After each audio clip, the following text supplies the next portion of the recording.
Welcome to Just Asia, AHRC TV's weekly human rights program. These are the headlines. Rickshaw driver fourth victims of police killing in Karachi, Pakistan. Activists have petitioned the Thai court to protect the right to march. India's Supreme Court says Hadia's choices of husband cannot be investigated. Burmese military tribunal sentenced soldiers to 10-year imprisonment for killing civilians. Indonesia's Shias community displaced for past 6 years. Two urgent appeals from Indonesia and Nepal.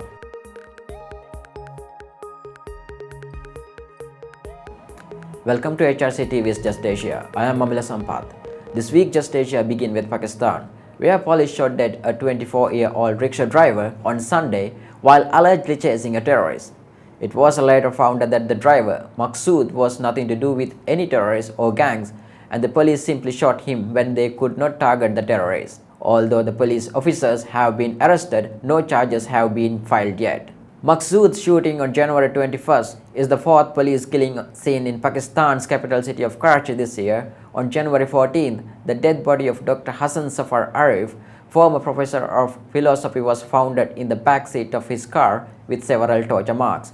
1 year ago, he joined banned political party, the MQM Altaf. While social media is reporting that the professor was tortured and given poison through an injection, the investigation has been halted by the authorities.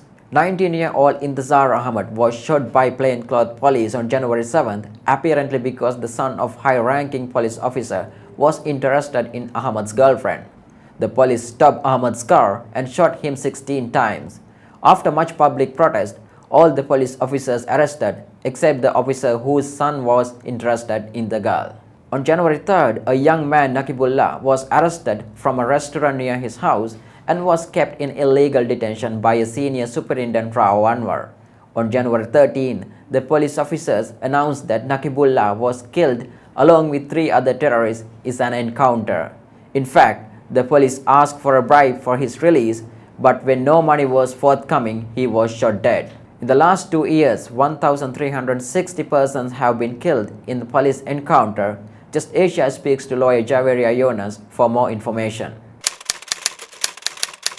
Incidents of extrajudicial killing are symptomatic of a more serious problem. It is the utter collapse of the rule of law.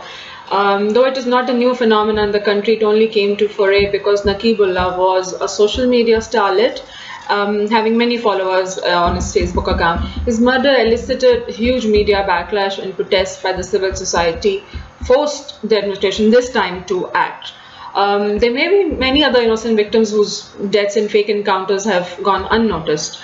The ousted SSP Malir Anwar Rao was known as the counter specialist. He was untouchable and he reportedly enjoyed the unquestioned and unbrittled impunity and support from the security establishment as well as the political leadership. Such erring police officers are a product of a system that sanctions extrajudicial actions.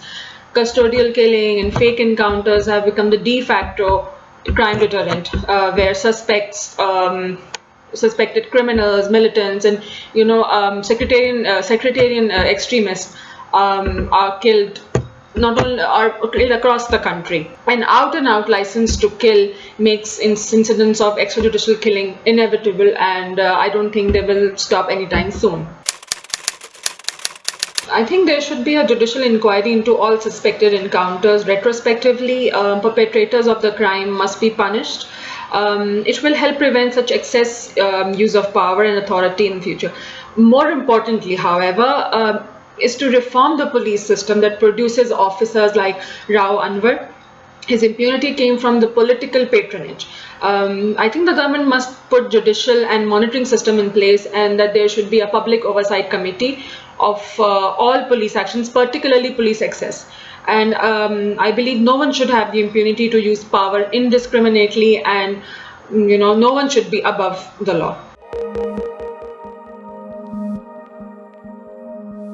Moving to Thailand, right activists on Monday petitioned the administrative court for an injunction against harassment of their Solidarity Walk activity. The People Go Network launched the We Walk Solidarity Walk from 20 January to 17 February 2018 for raise public awareness on issues concerning natural resources, alternative agriculture, health assurance, and the exercise of rights and freedoms. The Thai authorities, however, have repeatedly tried to disrupt the walk by arresting and detaining the group members, blocking their march, and threatening to charge them with the violations of banned political gathering of 5 or more persons. The People Go network is made up of various groups and individuals concerned with food security, community rights, health rights, and civil rights.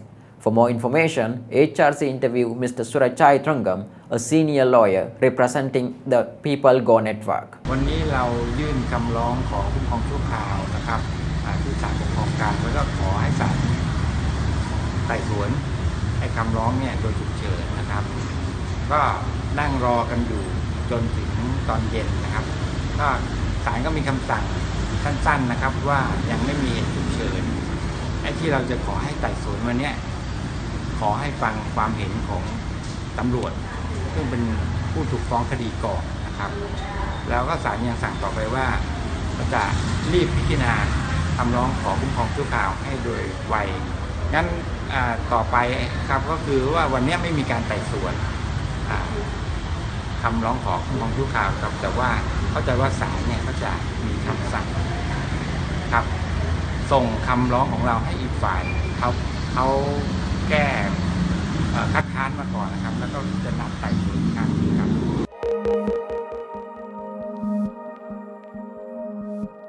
India's Supreme Court once again heard the case of Hadia, a young woman who converted to Islam prior to marrying a Muslim man from Kerala on Tuesday. As Just Asia previously covered, the court in November removed Hadia from parental custody and allowed her to resume her studies. After the Kerala High Court had annulled her marriage, Hadia was forced to live at home with her parents. In the latest hearing, the Supreme Court bench observed that ongoing inquiry into Hadia's husband Safin Jahan and his link to radical group must have nothing to do with the illegitimacy of her marriage. According to the court, the NIA cannot investigate Hadia's choices of husbands and as she an adult and can make her own choices. This is a refreshing move by the Supreme Court in a case fraught with the legal and ethical question regarding the right of an adult woman. The next hearing scheduled for February 22nd.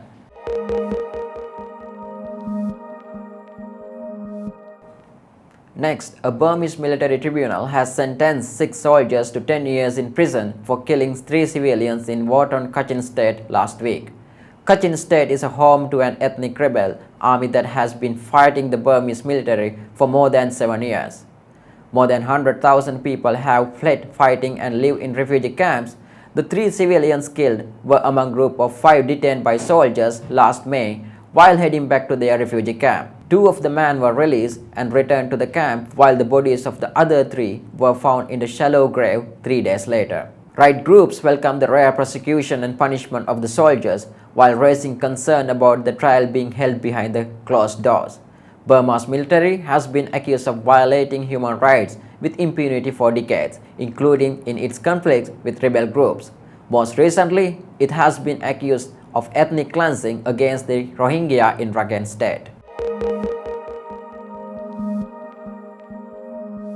Indonesia's Shia's congregation has been displaced from their hometown in Sampang, Madura Island, East Java province since 2011. After the government and police failed to prevent anti-tolerant groups from burning and demolish their houses and property in Sampang, they were forced to move to a refugee camp in the sport building in Sampang Regency.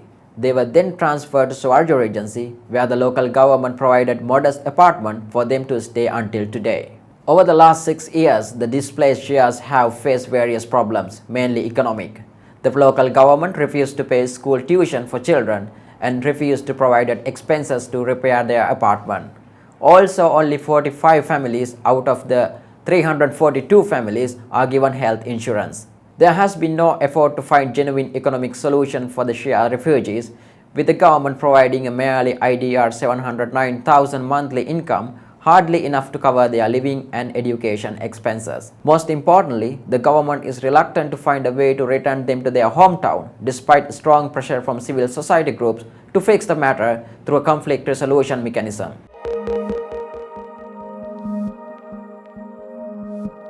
Finally, the Urgent Appeals Weekly features 2 cases from Indonesia and Nepal. In Indonesia, a private company announced its plan for a geothermal project to be developed in the area of Talang Mountain, West Sumatra province. The area is protected forest area and the local community is concerned about the environmental damage. Not only is the company ignoring their concern, but the West Sumatra police are harassing community leaders advocating environmental protection. In Nepal, 15-year-old Muni Paswan Das was struck by a police officer with a bamboo stick, resulting in serious injury to her left eye with possible total loss of her vision and surgical extraction.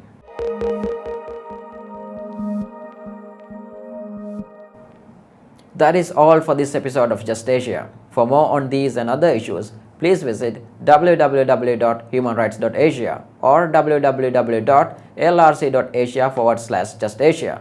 Thank you for watching and see you next week.